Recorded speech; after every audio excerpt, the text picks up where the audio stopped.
تو کیوں لکھا ہے ہم نے خدا کی مانند بننا ہے؟ کیونکہ یہ آپ کی اصل اوریجنل حالت ہے۔ اگر آپ پیدائش کی کتاب پڑھیں، پہلا باب ہے 26 اور 27 تو کیا لکھا ہے؟ خدا نے کیا کہا؟ انسان کو اپنی مانند، اپنی شبیہ پہ، اپنی طرح جو ہے اس کو بنائے، اس کو پیدا کرے۔ تو جب وہ کہہ رہا ہے اپنے خدا کی مانند بننا ہے، تو کیا کہہ رہا ہے اصل میں رسول الہام ہمیں کیا کہہ رہا ہے؟ ہم نے واپس اوریجنل پلیس پہ پہنچنا۔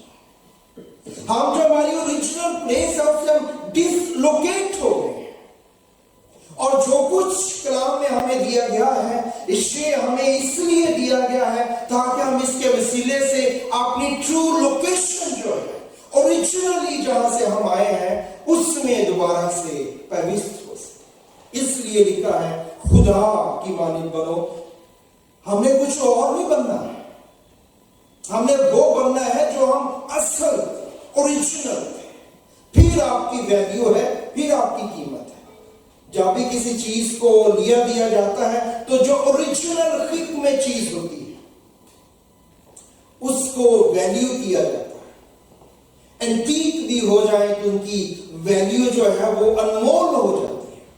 سو ہم نے جو اوریجنل حق ہے اس میں ہم نے واپس جانا ہے، یہ ہماری بلاہٹ ہے۔ اس لیے ہم نے خدا کی مانند بننا ہے، کیونکہ ہم بنائی ہی خدا کی مانند گئے ہیں۔ ہمیں پیدا ہی، کریٹ ہی خدا کی مانند کیا گیا۔ ہم نے اپنی شکل جو ہے اس کو بگاڑ لیا ہے۔ ہم خود خدا کی مانند بگڑنے کے بعد، گناہ کے بعد بن نہیں سکتے تھے۔ تو اس لیے کلام کی ساری چیزیں مدد کے لیے ہمیں دی گئی ہیں۔ اور سب سے آخر میں کیا دیا گیا مدد کے لیے؟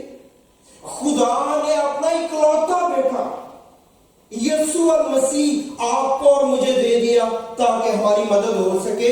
اور کلام میں لکھا ہے یسوع کے بعد اور خدا کے پاس کچھ رہ نہیں گیا جو ہمیں دے کہ اب ہماری مدد ہو، اور اس نے بیٹا ہی دینے سے دریغ نہیں کیا۔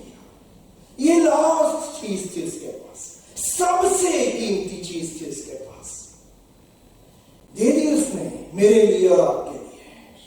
اور اس کے علاوہ اس کے پاس کچھ نہیں ہے کہ وہ آپ کو دے، مجھے دے، کہ اور کوئی مدد ہمیں مل سکے۔